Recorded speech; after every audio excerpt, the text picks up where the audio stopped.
রোজা আল্লাহ তাআলা কেন দিলেন? স্বাভাবিকভাবে এর উত্তর আমরা আমাদের মুসলমানদেরকে সন্তুষ্ট করতে পারি, কিন্তু খ্রিস্টানদেরকে, ইহুদিদেরকে, নাসারাদেরকে সন্তুষ্ট করতে পারে না। আমাদের প্রশ্ন করা হলে আমরা বলবো কি, রোজা কেন দিয়েছেন? আল্লাহ তাআলা পরীক্ষা করার জন্য, পরকালীন জান্নাত পাওয়ার জন্য। খ্রিস্টানরা এত সন্তুষ্ট নয়, তাদের লজিক্যাল, বৈজ্ঞানিক, সাইন্টিফিক কিছু কারণ দেখাতে হয়। সচরাচর এইগুলো তারা বিশ্বাস করে না, বলে মানুষকে নিজস্ব ইচ্ছার একটা কল দিয়েছেন, এই জন্য মানুষ বিশ্বাস করবে যে সিয়াম পালন করলে জান্নাত হবে, নাহলে জাহান্নাম।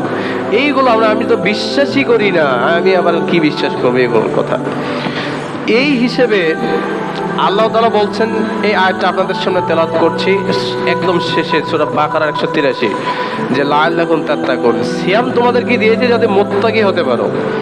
এবং সূরা তওবার মধ্যে আল্লাহ তাআলা বলছেন আয়াত 4, যে ইন্নাল্লাহা ইউহিব্বুল মুত্তাকিন, আল্লাহ তাআলা মুত্তাকিদের ভালোবাসেন। এইবার খ্রিস্টানদের কাজ দেখেন, আল্লাহ তাআলা বলছেন সিয়াম দিয়েছি যাতে মুত্তাকি হও, আর আল্লাহ তাআলা মুত্তাকিকে ভালোবাসেন, যারা মুত্তাকি হবে তাদের ভালোবাসেন। তাহলে কেন সেই সকাল সুবে সাদিক থেকে শুরু করে নিয়ে সন্ধ্যা পর্যন্ত কেন না খেয়ে রাখে? যদি মুত্তাকিদের আল্লাহ ভালোই বাসতো, তাহলে বলতো এই সময়তে তোমরা বেশি বেশি খাও, তাহলেই সিয়াম হবে। আল্লাহ তাআলা মুত্তাকিদের ভালোবাসে না দেখেই বলছেন যে সকাল থেকে সন্ধ্যা পর্যন্ত না খেয়ে থাকো, সকাল থেকে সন্ধ্যা পর্যন্ত স্ত্রীর কাছে যাবে না, সকাল থেকে সন্ধ্যা পর্যন্ত মুখে কোনো খারাপ কথা বলবে না, সকাল থেকে সন্ধ্যা পর্যন্ত শুধু ইবাদতেই থাকবে। এটা তো মুত্তাকিদের আরো কষ্ট দিচ্ছেন। উত্তর কি দিবেন? উত্তর আগেই বলেছি, এই উত্তরে তারা সন্তুষ্ট নয়। এই উত্তরটা বলে সামনে যাব ইনশাল্লাহ।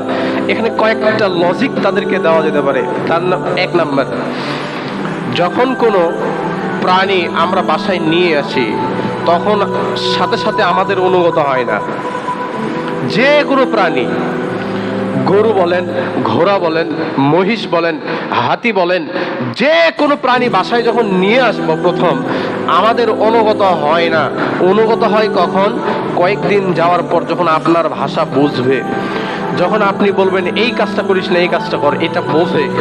এইটা প্রাণীরা মানুষের কথা বোঝে কখন? যখন কয়েকদিন যাবে, একটু হালকা ট্রেনিং পাবে, একটু প্রশিক্ষণ পাবে, তখন সেই কথাগুলো ভালো করে বোঝে। ঠিক তেমনই বাংলাদেশে যত প্রকার বাহিনী আছে, দেখবেন জয়েন হওয়ার আগে একটা ট্রেনিং হয়। কেন ট্রেনিং হয়? কেন জয়েন হওয়ার পর চাকরি করুক, তারপর ট্রেনিং হোক না? আগে ট্রেনিং কেন? আগে ট্রেনিং কেন? এই প্রশ্নের উত্তরে আগেই তাদেরকে প্রস্তুতি হতে হবে, প্রস্তুতি গ্রহণ করতে হবে। আমি যেই জায়গাতে যাচ্ছি সেই জায়গাটা এই ট্রেনিং এর মতোই কঠিন। যদি আমি আগে প্রস্তুতি না নেই, তাহলে ওখানে গিয়ে আমি টিকতে পারবো না। রমজানের রোজা হচ্ছে আমাদের মুত্তাকি মুসলমানের জন্য একটা ট্রেনিং। যদি এই ট্রেনিং এ আমরা পাশ করে যাই, তাহলে পরবর্তী মৃত্যুর পর স্টেপগুলো আস্তে আস্তে সহজ হয়ে যাবে। এই স্টেপগুলো অত্যাধিক কঠিন। তারপরও খ্রিস্টানরা সন্তুষ্ট নয়। এইবার আরেকটা হাদিসটি তিরমিজিতে এসেছে। আল্লাহ রাসূল সাল্লাল্লাহু আলাইহি সাল্লামকে জিজ্ঞাসা করছেন, আবু হুরায়রা রাদিয়াল্লাহু তাআলা বলছেন যে সুহাইলা রাসূল সাল্লাল্লাহু আলাইহি সাল্লাম রাসূলুল্লাহকে জিজ্ঞাসা করলেন, আনা আকসারু মা ইয়াদখুলুন নাসা ফিল জান্নাহ, আল্লাহ রাসূল একটু বলেন তো, সবচেয়ে বেশি কোন আমলগুলো করলে সবচেয়ে বেশি মানুষ জান্নাতে যাবে, অথবা কোন আমলগুলো মানুষকে সবচেয়ে বেশি জান্নাতে নিয়ে যাবে, একটু বলে দেন। তো আল্লাহ রাসূল সাল্লাল্লাহু আলাইহি সাল্লাম এবার বলছেন, তাকওয়াল্লাহ, আল্লাহর ভয়।